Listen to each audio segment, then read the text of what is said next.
ನಾನು ಈ ಥರ ಆಗಿದ್ದೆ. ಆವಾಗ ಬ್ಲಡ್ ಕಮ್ಮಿ ಇಲ್ದಿರ ಈ ಥರ ಇನ್ನೂ ಅಧ್ವಾನ ಆಗಿತ್ತು. ಇದೊಂದು ನಂಗೆ ಅರ್ಧ ಭಾಗ ಆಗಿದ್ದಾಗ ಈ ಥರ ಫೇಸ್ ಆಗಿತ್ತು. ಇನ್ನೂ ಪೂರ್ತಿ ಆಗಿದ್ದಾಗ ನಾನು ಅದು ಫೋಟೋಸ್ ತೆಗ್ದಿರಲಿಲ್ಲ. ಇದೇನೋ ಫೋಟೋಸ್ ತೆಗೆದುಬಿಟ್ಟಿದೆ. ಸೊ ಅದಿತ್ತು, ಅದು ಅಪ್ಲೋಡ್ ಮಾಡಿ ಹಾಕ್ತಾಯಿದ್ದೀನಿ. ನಮಸ್ಕಾರ ಫ್ರೆಂಡ್ಸ್, ನಾನು ಚೆನ್ನಾಗಿದ್ದೀನಿ, ನೀವೆಲ್ಲ ಚೆನ್ನಾಗಿದ್ದೀರಾ ಅಂತ ಹೇಳ್ಕೊಂಡಿದ್ದೀನಿ.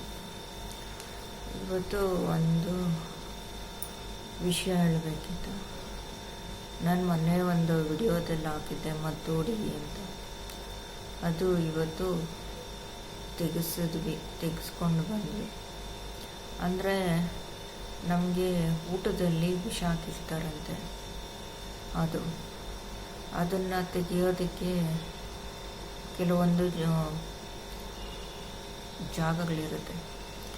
ಅದು ಅವರು ಒಂದು ಮದ್ದು ಕೊಟ್ಟು ನಮ್ಮ ಹೊಟ್ಟೆ ಒಳಗಡೆ ಅದನ್ನು ತೆಗಿತಾರೆ. ಈಗ ನಮ್ಗೆ ಆಗದೆ ಇರೋರು ಇರ್ತಾರೆ ಅಲ್ವಾ, ನಮ್ಮ ಶತ್ರುಗಳು ನಮ್ಮ ಹತ್ರ ಚೆನ್ನಾಗಿದ್ಕೊಂಡು ನಾಟಕಗಳಾಡಿ ಮಾಡ್ತಾರೆ. ಆವಾಗ ಇದು ಮಾಡಿದ್ರೆ ಏನಾಗುತ್ತೆ ಅಂದರೆ ನಮ್ಮ ಬಾಡಿಯಲ್ಲಿ ಬ್ಲಡ್ ಕಮ್ಮಿ ಆಗೋಗುತ್ತೆ, ಸುಸ್ತು, ಎದ್ದು ಓಡಾಡೋದಕ್ಕೆ ಆಗೋದಿಲ್ಲ. ಆಮೇಲೆ ಏನು ಕೆಲಸ ಮಾಡೋಕ್ಕಾಗೋದಿಲ್ಲ, ಕಣ್ಣು ಕೆಳಗಡೆ ಕಪ್ಪು. ಇದು ನಾವು ಬೇಗ ಕಂಡಿಡ್ಕೊಂಡ್ರೆ ಪರವಾಗಿಲ್ಲ. ವಿಪರೀತ ಆಗೋವರೆಗೂ ಗೊತ್ತಿಲ್ದಿರ ಇರ್ತೀವಿ ನೋಡಿ. ವಿಪರೀತ ಆಗೋದ್ರೆ ಮುಖ ಎಲ್ಲ ನೋಡೋಕ್ಕಾಗೋದಿಲ್ಲ, ನಮ್ಮ ಮುಖನೇ ಚೇಂಜ್ ಆಗಿಬಿಡುತ್ತೆ. ನನಗಾಗಿತ್ತು, ನಂದು ಆ ಫೋಟೋಸ್ ಇದೆ. ಅದು ಆದಾಗ ನಾನು ಹೆಂಗಿದೆ ಅಂತ ಆ ಫೋಟೋಸು ಬೇಕಾದರೆ ಒಂದು ಹಾಕ್ತೀನಿ ನೋಡಿ, ಹಿಂಗಾಗಿದೆ ಅಂತ. ಫುಲ್ಲು ಚೇಂಜ್ ಆಗಿಬಿಡುತ್ತೆ. ನಾವೇ ಅಲ್ಲ, ಈ ತುಟಿ ಇಷ್ಟು ದಪ್ಪ ಆಗಿತ್ತು ನನಗೆ, ಈ ಕಣ್ಣು ಕೆಳಗಡೆ ಇಷ್ಟು ದಪ್ಪ ಈ ಥರ ಆಗಿತ್ತು. ಇದು ಹೇಳಿದ್ನಲ್ವ, ನಮ್ಗೆ ಆಗದೆ ಇರೋರು ಮದ್ದು ಹಾಕೋದು. ನನಗೆ ಹೆಂಗಾಗಿದೆ ಅಂದರೆ, ನಾನು ನಮ್ಮವ್ರದ್ದು ಅತಿ ಹತ್ತಿರದವ್ರದ್ದು ಮದುವೆ ಇತ್ತು. ಆವಾಗ ಲಾಸ್ಟ್ ಇಯರ್ ನವಂಬರಲ್ಲಿತ್ತು. ಆವಾಗ ನಾನು ಹೋಗಿದ್ದೆ. ಅವ್ರ ಹೆಸರೆಲ್ಲ ಹೇಳಿದ್ರೆ ಸರಿ ಇಲ್ಲ. ಆ ಜನ ಅವರು ಪೊಲೀಸ್ ಕೇಸುಗಳು ಈ ಥರ ಎಲ್ಲ ಮಾಡ್ತಾರೆ, ಈ ಥರ ಮಾಡ್ತಾರೆ. ನವಂಬರಲ್ಲಿ ಅವ್ರದ್ದು ಮದುವೆ ಇತ್ತು. ಅವರು ಮದುವೆಗೆ ಹೋಗ್ಬಿಟ್ಟು ಬಂದಿದ್ದಷ್ಟೇ, ನಾನು ಮಲ್ಕೊಂಡ್ಬಿಟ್ಟೆ. ಏನು ಕೆಲಸ ಮಾಡೋಕ್ಕೂ ಆಗ್ತಾಯಿಲ್ಲ, ಪೊರ್ಕೆ ಎತ್ತಕ್ಕಾಗ್ತಾ ಇರಲಿಲ್ಲ ನನ್ನ ಕೈಯಲ್ಲಿ. ಒಂದೆರಡು ಹೆಜ್ಜೆ ಇಡೋಕ್ಕಾಗ್ತಾಯಿಲ್ಲ. ಒಂದು ನಮ್ಮ ಮನೆ ಸ್ಟೆಪ್ಸು, ರೂಮ್ಗೆ ಹೋಗ್ಬೇಕಂದ್ರೆ ಮೇಲೆ ಹೋಗಬೇಕು. 1 2 3 4 5 6 7 ಸ್ಟೆಪ್ಸ್ ಹತ್ತು, ಇಲ್ಲಿಂದ ಕಾಣಿಸ್ತಾ ಇದೆ. 7 ಸ್ಟೆಪ್ ಹತ್ತಿಬಿಟ್ಟು ಕೂತ್ಕೊಂಡ್ಬಿಟ್ಟು ಅಳ್ಬಿಡ್ತಾ ಇದ್ದೆ, ಹತ್ಕೊಂಡ್ಬಿಡ್ತಾ ಇದ್ದೆ. ಯಾಕೆಂದರೆ ಹತ್ತೋಕ್ಕಾಗ್ತಾ ಇರಲಿಲ್ಲ. ನನಗೆ ವಿಪರೀತ ಆಗೋಗಿದೆ, ಹಾರ್ಟ್ ಬೀಟು ಜಾಸ್ತಿ, ಎಲ್ಲ ತುಂಬ ವಿಪರೀತ ಆಗೋಗ್ಬಿಟ್ಟಿದೆ. ಊಟ ಸೇರೋದಿಲ್ಲ. ಅನ್ನ ಅಂದರೆ ವಾಮಿಟು ನನಗೆ. ಅನ್ನ ಅಂದರೆ ಎತ್ತಿ ಬಿಸಾಕೋದು, ಬೇಡ, ಏನೋ ವಿಷ ಪಾಷಾಣ ನೋಡ್ದಂಗೆ ನನಗೆ. ಬೇಡ ನನಗೆ ಊಟ ಅಂತ ತಳ್ಳಿಬಿಡ್ತಾ ಇದೆ. ಈ ಬನ್ನು ಬರುತ್ತೆ ನೋಡಿ, ಅದನ್ನೇ 1 ತಿಂಗಳು ತಿಂದಿದ್ದೀನಿ. ನನ್ನ ನೋಡ್ಕೊಳ್ಳೋರಿಲ್ಲ, ಕರ್ಕೊಂಡು ಹೋಗೋರಿಲ್ಲ ಆಸ್ಪತ್ರೆಗೆ. ನನಗೇನು ನಮ್ಗೆ ಗೊತ್ತಾಗೋದಿಲ್ಲ. ಮೈಂಡು ಏನು ಮಾಡಬೇಕು, ಮಾಡಬೇಕು ಅಂತ ಗೊತ್ತಾಗೋದಿಲ್ಲ. ನಮ್ಮ ಮೈಂಡೇ ನಮಗೆ ಕೆಲಸ ಮಾಡದಿದ್ದಾಗ ನಾವು ಏನು ಮಾಡೋಕ್ಕಾಗುತ್ತೆ? ಒಬ್ಬೊಬ್ಬರು ಇರೋರು, ಬೇರೆಯವರು ಕರ್ಕೊಂಡೋಗೋರು ಯಾರೂ ಇಲ್ಲ. ನನ್ನ ಮಗ ಏನಾದರೂ ಹೇಳಿದ್ರೆ ಅವನ ಮೇಲೆ ಕೋಪ, ಸಿಕ್ಕಾಪಟ್ಟೆ ಕೋಪ ನನಗೆ. ಅವನು ಬೈಯೋದು, ಈ ಥರ ಎಲ್ಲ ಆಗ್ತಾಯಿತ್ತು. ಅವ್ರ ಮದುವೆಗೆ ಹೋಗಿ ಬಂದೆ ಅಷ್ಟೇ ಫ್ರೆಂಡ್ಸ್, ಮಲ್ಕೊಂಡ್ಬಿಟ್ಟೆ. ಅವ್ರಿಗೂ ನಮಗೂ ವಿಪರೀತ ಜಗಳಗಳು, ಗಲಾಟೆಗಳು ಇತ್ತು. ನಾವು ಎಲ್ಲರನ್ನೂ ಬೇಗ ನಂಬಿಡ್ತೀವಿ. ಅವ್ರಿಗೆ ಅಂಥ ಕೆಲಸಗಳು ಮಾಡಿರೋದು ಚೆನ್ನಾಗಿ ಗೊತ್ತಿದೆ. ನನ್ನ ಕಣ್ಣಾರೇನೆ ನೋಡಿದ್ದೀನಿ. ನಾನು ಅವ್ರು ಏನಾದರೂ ಮಾತಾಡಿದ್ರೆ ನಂಬಿಬಿಡ್ತೀನಿ. ಯಾರೇ ಆಗಲಿ ಒಳ್ಳೆ ರೀತಿಯಲ್ಲಿ ಮಾತಾಡಿದ್ರೆ ಇವರು ಒಳ್ಳೆಯವರಪ್ಪ ಅಂತ ನಂಬಿಡ್ತೀನಿ. ಅವ್ರ ಹಿಂದೆ ಮತ್ತೆ ನಮಗೆ ಇಕ್ಕುತ್ತಾ ಇರ್ತಾರೆ. ಈ ಥರ ಆಯಿತು. ನಾನು ಹಾಸ್ಪಿಟ್ಲಿಗೆ ಆಮೇಲೆ ಹೋಗಲಿಲ್ಲ. ಆಮೇಲೆ ಫುಲ್ ಬೆಡ್ಡಲ್ಲೇ ಎಲ್ಲ ಮಲ್ಕೊಂಡು ಬಾತ್ರೂಮ್ಗೆ ಹೋಗೋದಕ್ಕಾಗ್ತಾ ಇಲ್ಲ. ಇನ್ನು ವಿಪರೀತ ಆಗೋಯ್ತು ನನಗೆ. ಹೆಂಗೋ ಬುದ್ಧಿ ಬಂದುಬಿಟ್ಟು ಎದ್ದು ಕೂತ್ಕೊಂಡ್ಬಿಟ್ಟೆ. ಏನು ಆಗಿದ್ದಾಗಲಿ ನಡಿಯೋ ದುಡ್ಡಿಲ್ಲ ನನ್ನ ಹತ್ರ ಆಸ್ಪತ್ರೆಗೆ ಖರ್ಚು ಮಾಡ್ಕೊಳ್ಳೋದಕ್ಕೆ. ಆಸ್ಪತ್ರೆಗೆ ನಡಿಯೋ, ಹೆಂಗೋ ಆಗುತ್ತೆ, ಇರೋ ಒಡವೆನ ಬೇಕಾದರೆ ಇಟ್ಬಿಟ್ಟು ಟ್ರೀಟ್ಮೆಂಟ್ ತಗೊಳ್ಳೋಣ ನಡಿಯೋ ಅಂತ ನನ್ನ ಮಗನ್ನ ಕರ್ಕೊಂಡು ರಾತ್ರಿ 8 ಗಂಟೆ ಆಗಿತ್ತು. 8 ಗಂಟೆಯಲ್ಲಿ ಕರ್ಕೊಂಡು ಹೋದೆ. ಡಾಕ್ಟ್ರು ನೋಡಿದ್ರು. ನೋಡಿಬಿಟ್ಟು ಎಲ್ಲ ಊದ್ಬಿಟ್ಟಿತ್ತು ಮುಖ ಎಲ್ಲ. ಫೋಟೋ ಹಾಕ್ತೀನಿ ನೋಡಿ. ನನ್ನನ್ನು ಕಂಡುಹಿಡಿಯೋಕ್ಕೆ ಆಗ್ತಾಯಿರಲಿಲ್ಲ. ಡಾಕ್ಟ್ರು ಎಲ್ಲ ನೋಡಿಬಿಟ್ಟು ನೀನು ತಕ್ಷಣ ಅಡ್ಮಿಟ್ ಆಗಬೇಕಮ್ಮ ಅಂತ ಹೇಳ್ಬಿಟ್ಟು ಏನೇನೋ ಬರ್ಕೊಟ್ರು. ರಿಪೋರ್ಟ್ ಇದೆಲ್ಲ ಚೆಕ್ ಮಾಡಿಸ್ಬೇಕು, ನೀನು ಈಗಲೇ ಮಾಡಿಸ್ಬೇಕು, ನೀನು ಮನೆಗೆ ಹೋಗಬೇಡ ಅಂತ ಹೇಳಿ ಎಲ್ಲ ಎಲ್ಲ ಟೆಸ್ಟ್ಗಳಿಗೆ ಬ್ಲಡ್ ಟೆಸ್ಟ್ಗೆ ಬರ್ಕೊಟ್ರು. ಫಸ್ಟು ಬ್ಲಡ್ ಟೆಸ್ಟ್ ಮಾಡಿ ಆಮೇಲೆ ಬಂದು ಅಡ್ಮಿಟ್ ಆಗಿಬಿಡು. ಯಾಕೆಂದರೆ ರಿಪೋರ್ಟ್ ಬರೋದು ಲೇಟ್ ಆಗುತ್ತೆ ಅಲ್ವಾ. ಅದು ರಿಪೋರ್ಟ್ ಈಗ ರಾತ್ರಿ ಆಗಿದ್ದರೆ ಅವ್ರು ರಿಪೋರ್ಟ್ ಕೊಡೋದು ಬೆಳಿಗ್ಗೆನೆ, ಅವ್ರ ಮನೆಗೆಲ್ಲ ಹೋಗ್ಬಿಡ್ತಾರೆ. ನಾನು ಹೋಗಿದ್ದಿದ್ದು 8 ಗಂಟೆ ಅಂದರೆ ಅವ್ರ ಚೆಕಪ್ಪು ಎಲ್ಲ ಮಾಡೋ ಅಷ್ಟೊತ್ತಿಗೆ 10 ಗಂಟೆ ಆಗೋಗಿತ್ತು. ಆಮೇಲೆ ಹೋದೆ, ಬ್ಲಡ್ ಎಲ್ಲ ಕೊಟ್ಬಿಟ್ಟು ಮನೆಗೆ ಬಂದೆ. ಆಮೇಲೆ ಮಾರ್ನಿಂಗ್ ಹೋದೆ. ಆಮೇಲೆ ಹಂಗೆ ಅಡ್ಮಿಟ್ ಮಾಡಿಕೊಂಡ್ರು. ಬ್ಲಡ್ ಕಮ್ಮಿ ಆಗೋಗಿದೆ, ಜಸ್ಟ್ 3 ಪಾಯಿಂಟ್ ಇದೆ. ಆಮೇಲೆ ಎಲ್ಲ ಚೆಕ್ ಮಾಡಿದ್ರು, ಕಿಡ್ನಿ, ಲಿವರು, ಹಾರ್ಟು ಎಲ್ಲ ಚೆಕ್ ಮಾಡಿಬಿಟ್ರು, ಎಲ್ಲ ಏನೇನಾಗಿದೆ ಅಂತ. ಆಮೇಲೆ ಅಡ್ಮಿಟ್ ಮಾಡಿಕೊಂಡ್ರು. ದೊಡ್ಡ ಹಾಸ್ಪಿಟ್ಲ್ ಅದು.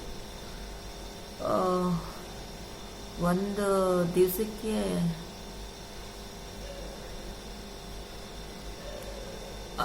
ತುಂಬಾ ಖರ್ಚಾಯಿತು. ಆಮೇಲೆ ಅಡ್ಮಿಟ್ ಮಾಡಿಕೊಂಡು ಟೆಸ್ಟ್ಗಳೆಲ್ಲ ಮಾಡಿಸಿದ್ರು. ಹಿಂಗೋ ಆಯಿತು. ಬ್ಲಡ್ ಎಲ್ಲ ಕೊಟ್ಟರು ನನಗೆ. ಬ್ಲಡ್ ಎಲ್ಲ ಖಾಲಿ ಆಗಿಬಿಟ್ಟಿತ್ತು. ಬ್ಲಡ್ ಎಲ್ಲ ಕೊಟ್ಟರು. 3 ಬಾಟಲ್ ಬ್ಲಡ್ ತರಿಸಿ ಕೊಟ್ಟರು ನನಗೆ. ಆಮೇಲೆ ಹಾಸ್ಪಿಟ್ಲಲ್ಲೆಲ್ಲ ಫೇಮಸ್ ಆಗಿಬಿಟ್ಟಿದೆ. ಇವ್ರಿಗೆ ಬ್ಲಡ್ 3 ಪಾಯಿಂಟ್ ಆಗಿಬಿಟ್ಟಿತ್ತು, ಇವ್ರಿಗೆ ಬ್ಲಡ್ 3 ಪಾಯಿಂಟ್ ಆಗಿಬಿಟ್ಟಿತ್ತು ಅಂತ ಸಿಸ್ಟರ್ಸ್ಗಳೆಲ್ಲ ಮಾತಾಡ್ಕೊಳ್ಳೋದು.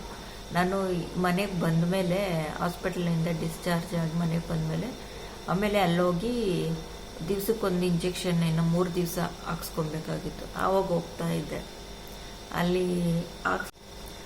ಸರಿ, ಇದೆಲ್ಲ ಸ್ವಲ್ಪ ಜನ ನೋಡಿದ್ರಲ್ವ, ಅವ್ರು ಹೇಳಿದ್ರು ಈ ಥರ ಯಾರೋ ಮದ್ದಾಕಿರ್ತಾರೆ, ಹೋಗಿ ಚೆಕ್ ಮಾಡಿಸಿ, ಇನ್ನೇನು ಗೊತ್ತಾಗಲ್ಲ ಅಂತ ಮೊನ್ನೆ ಹೇಳಿದ್ನಲ್ವ, ಅದು ಅವರೆಲ್ಲ ತೆಗೆಸಿದ್ರಂತೆ. ಸರಿ ಓದಿ ಅವರು ಚೆಕ್ ಮಾಡಿ ಏನೋ ಒಂದು ಮದ್ದು ಕೊಟ್ಟು ತೆಗೆದ್ರು ಆಚೆಗೆ. ತೋರಿಸಿ ನೋಡಿ.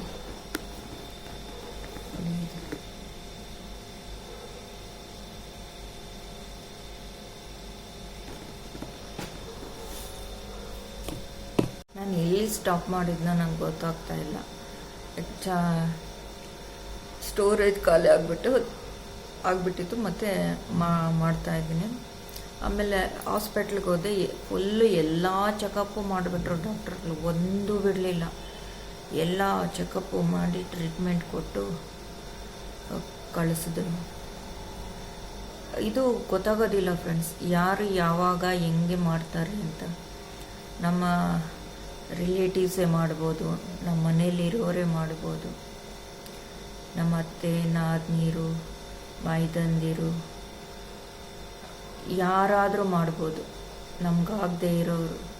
ಕೆಲವೊಂದು ಕಡೆ ನಮ್ಮ ಅಕ್ಕ ತಂಗಿರೇ ನಮಗಾಗೋದಿಲ್ಲ, ಅವರು ಮಾಡ್ಬೋದು. ಯಾರಾದರೂ ಮಾಡ್ಬೋದು, ನಮಗೆ ಗೊತ್ತಾಗೋದಿಲ್ಲ.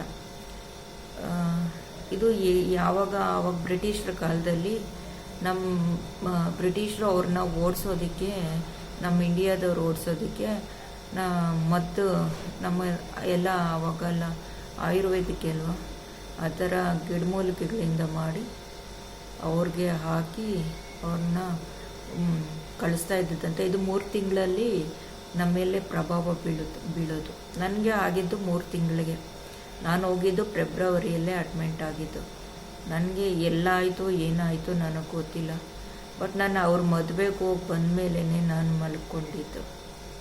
ಮಲ್ಕೊಂಡಿದ್ದಷ್ಟೇ, ಎದ್ದಿದ್ದೇನಿಲ್ಲ. ಎಲ್ಲ ಮನೆಯೆಲ್ಲ ಗಲೀಜಾಗಿ ಗುಡ್ಸೋಕ್ಕೆ ಪರ್ಕೆನೇ ಎತ್ತಕ್ಕಾಗ್ತಾಯಿಲ್ಲ. ಮನೇಲಿ ಕೆಲಸ ಮಾಡೋದು ಹೆಂಗೆ? ನನ್ನ ಮಗನಿಗೆ ಎಕ್ಸಾಮ್ಸು, ಅವನು ಕಾಲೇಜ್ಗೆ ಹೋಗೋಕ್ಕಾಗ್ತಾಯಿಲ್ಲ. ಅವನಿಗೆ ಲೇಟಾಗಿ ಹೋಗೋದು, ಇಲ್ಲಿ ನನ್ನನ್ನು ನೋಡ್ಕೊಳ್ಳೋದು, ಕಾಲೇಜ್ಗೆ ಹೋಗೋಷ್ಟೊತ್ತಿಗೆ ಲೇಟಾಗಿಬಿಡೋದು. ಅವ್ರ ಕಾಲೇಜಲ್ಲಿ ಒಂದೇ ಗಲಾಟೆ. ಆಮೇಲೆ ಲಾಸ್ಟಲ್ಲಿ ನಿಮ್ಮ ಮಗನ ಕರ್ಕೊಂಡು ಹೋಗಿ ಟಿ ಸಿ ಕೊಡ್ತೀವಿ ಅಂತ ಹೇಳಿಬಿಟ್ಟು ಕಳಿಸ್ಬಿಟ್ರು. ಟಿ ಸಿನೇ ಕೊಟ್ಟು ನನ್ನ ಮಗನಿಗೆ ತುಂಬ ರೇಗೋಯಿತು. ಆಮೇಲೆ ಫೋನ್ ಮಾಡಿ ಕರೆದ್ರು, ಬನ್ನಿ ಮತ್ತೆ ಅಂತ. ಅವನು ಹೋಗಲಿಲ್ಲ. ನಾನು ಬೇರೆ ಕಾಲೇಜಿಗೆ ಹೋಗ್ತೀನಿ, ಆ ಕಾಲೇಜ್ ನನಗೆ ಬೇಡ ಅಂತ ಬಿಟ್ಬಿಟ್ಟ. ಒಂದು ಅವರ್ ಲೇಟಾಗಿ, ಒಂದು ಪೀರಿಯಡ್ ಲೇಟಾಗಿ ಆಗ್ಬಿಡ್ತಾಯಿತ್ತು. ಯಾವಾಗಲೂ ಅಲ್ಲ, ಯಾವಾಗಲಾದರೂ ಒಂದೊಂದು ಸತಿ. ಆಮೇಲೆ ಆ ಕಾಲೇಜ್ ಬಿಟ್ಟು ಆ ಥರ ಆಯಿತು. ಇವಾಗ ನೋಡಿ ಫ್ರೆಂಡ್ಸ್, ಈ ಥರ ಮದ್ದೂಡಿ ಅಂದರೆ ಈ ಥರ.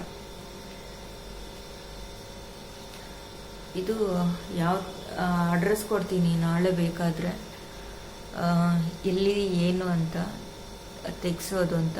ಇದು ನಮಗೆ ಊಟದಲ್ಲಿ ಮಿಕ್ಸ್ ಮಾಡ್ತಾರಂತೆ. ನಮಗೆ ಆಗದೆ ಇರೋರು ಊಟದಲ್ಲಿ ಮಿಕ್ಸ್ ಮಾಡಿ, ನೀನು ತಿನ್ನಮ್ಮ, ನೀನು ಹೋಗೋ ಮೇಲಕ್ಕೆ, ಡೈರೆಕ್ಟಾಗಿ ಮಾಡಿದ್ರೆ ಸಿಕ್ಕಾಕೊಂಡ್ಬಿಡ್ತಾರೆ. ಈ ಥರಗಳನ್ನ ಕೆಲಸಗಳು ಮಾಡೋರು ಇರ್ತಾರೆ ಅಲ್ವ, ಮಾಡಿ ನೈಸಾಗಿ ನಮ್ಮ ಹತ್ರ ಇರ್ತಾರೆ. ಅವರು ಈ ಥರ ಕೆಲಸಗಳು ಮಾಡೋದು. ಇವರು ಏನು ಮಾಡ್ತಾರೆ ಅಂದರೆ, ಇದು ಬೆಳಗ್ಗೆನೇ ಹೋಗಬೇಕು,